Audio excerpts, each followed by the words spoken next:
Okay, welcome everybody. Welcome back. I want to add to Victor's welcome, both to today's convening as well as the very exciting Healthy Longevity Grand Challenge, Global Grand Challenge. We have an exciting day ahead, and we're going to begin with this amazing panel, group of panelists. We're going to speak to partnership and as Victor mentioned, the value of multi-sector engagement and how that can promote healthy longevity and also do it in a way that is very equitable. Thinking about all the different stakeholders. This is a multi-stakeholder endeavor and how we can all participate in the process. And our panelists have been doing that already and sharing their experience hopefully will inspire further thought. The way the session is going to go today is we're going to introduce all of our panelists, and then we're going to have brief comments from each of our panelists. Then we'll transition to some interactive dialogue among the panelists, and then we'll go to Q&A. I'm a medical doctor by training. I came up through a pretty typical medical education until I joined an investment company, Paulton Investors, where I've been for 24 years. I've been serving as president for the last 15 years, investing in healthcare from a private sector perspective. And that's one hat I've worn.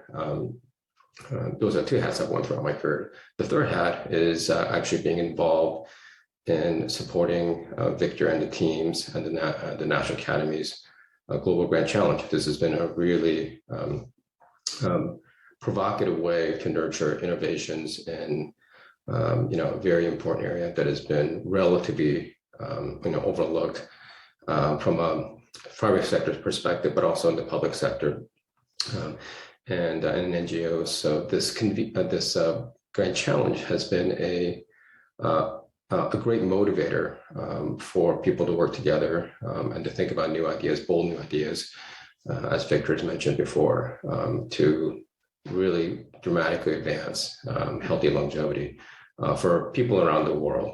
So our foundation became the first supporter along with Martine, who's on the call, and Dr. Jack Rowe. And since then, the group has grown tremendously. My role on the Grand Challenge has been on the design committee, which I've co-chaired with Dr. Jack Rowe. And we've got, the team worked hard. I mean, this is going back almost, 7 years, 8 years, really thinking through how best to engage the community broadly and in a way that fosters partnership and collaboration. And that's important for a lot of important global initiatives to be able to work together. It's been particularly exciting to see this come together under the Grand Challenge format. By its nature, it's intended to have cross-sector conversations in terms of sourcing ideas, evaluation, and to some extent even nurturing collaboration among groups that historically may not have worked together naturally. But this has been the tent that has brought people from around the world, from many different sectors together under this common goal of promoting healthy longevity equitably around the world. So again, we're going to have a few minutes of prepared remarks from our panelists. We'll get into discussion, and hopefully we'll have plenty of time for Q&A from the audience.